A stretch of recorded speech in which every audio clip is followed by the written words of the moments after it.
原來加拿大安省有好好食個，最尾好今集同大家嚟到啦士嘉堡嘅呢間豪門宴食開年飯啦。咁咧位於咧 Woodside Square 裏邊，我諗咧大家都好熟悉豪門宴噶啦，都唔使我多介紹噶啦。咁我哋一齊睇下今晚我食咗啲咩。咁先嚟一個咧青班兩食，第一食就係呢個豆腐芫茜煲魚湯，第二食咧就係黃子菇蜜豆炒青班球啊。呢一道菜咧就係海皇蒸滑蛋，有1/4隻嘅脆皮乳豬，美極炒龍蝦咧足4磅重啦。呢道菜就係鍋燒牛肋骨，有半隻豉油皇走地雞，野生菌扒菜心。呢一鍋咧就係上湯菜丸湯麵。餐後甜品咧有滋潤糖水同埋美點雙輝㗎。青班兩食，第一食咧就係呢個豆腐芫茜湯，佢咧似樣啊，做得到咧雪白嘅顏色。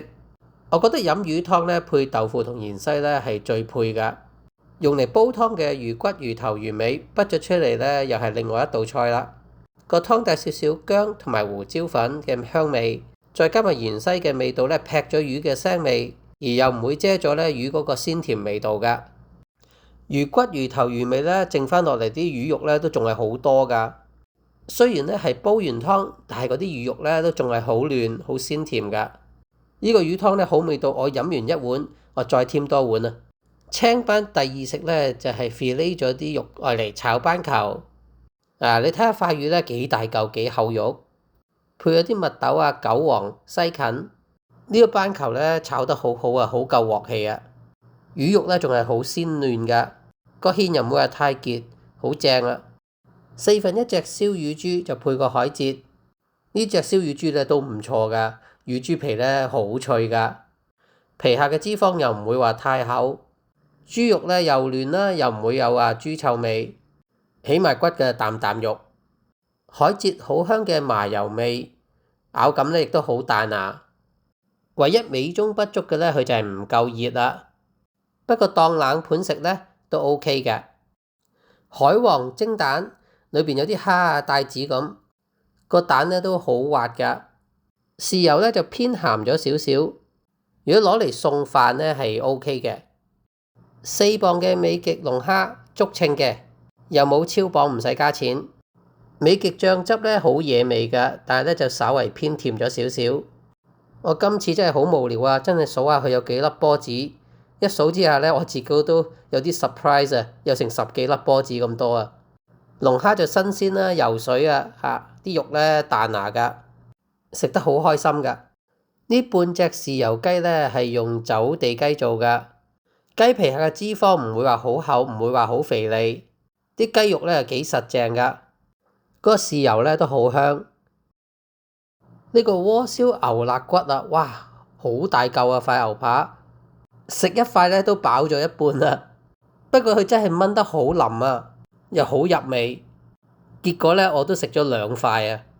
佢又配咗啲咧西蘭花，喺個底度咧就仲有啲咧白蘿蔔。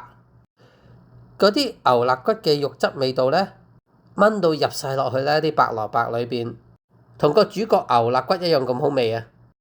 呢個係野生菌扒菜心，佢都有好多種唔同嘅菇類㗎，包括黃子菇啊、蘑菇、草菇、金針菇。菜心咧都好新鮮，好爽脆。佢調味咧係一個蠔油醬汁，個味道咧好熟口熟面啊！如果我冇食錯咧，應該嗰個蠔油醬汁咧係用李錦記蠔油嚟做㗎。食到而家咧，大家有冇發覺啊？豪門宴呢度咧啲碟頭好大㗎。跟住呢一鍋咧就係上湯菜丸湯麵，話你睇下幾多菜心鋪滿晒喺個面度。下面咧係長壽麵，又係食咗好舒服嘅一個 comfort food。甜品方面咧就有紅豆沙啦、杏仁曲奇餅同埋芒果布甸。咁樣今餐嘅飯後感咧就係呢餐飯咧總共食咗426蚊，就計埋咧係稅同埋咧12% 嘅 tips 喺裏邊㗎啦。咁服務員嘅態度係非常之友善啦，咁所以咧小費我係俾得條氣係好順嘅嚇。咁味道方面我覺得係好即係豪門宴呢度咧，其實我哋經常平時啦，我平常有家常便飯啦，或者同朋友嚟呢度食飯啊，都經常會嚟㗎啦。咁都係即係我覺得個味道係好好嘅。咁完全呢一餐咧，我覺得咧，譬如佢話就話俾8個人食，其實咧個份量好多，我哋食完之後咧，仲要差唔多打包咗好多翻屋企。我諗咧10個人食都可以啊，如果係唔係話太大食嘅。咁食物嘅質素又唔錯啦。咁其實係喺多倫多嘅粵菜餐館嚟講咧，豪門宴嘅水準咧，我都覺得係比較係一個穩定嘅比較 consistent 嘅一間中餐廳嚟㗎。咁今餐就食得完全好滿意啦。咁呢餐開年飯完全冇問題，食得好開心。咁我都會向大家咧推薦咧豪門宴呢間中餐廳㗎。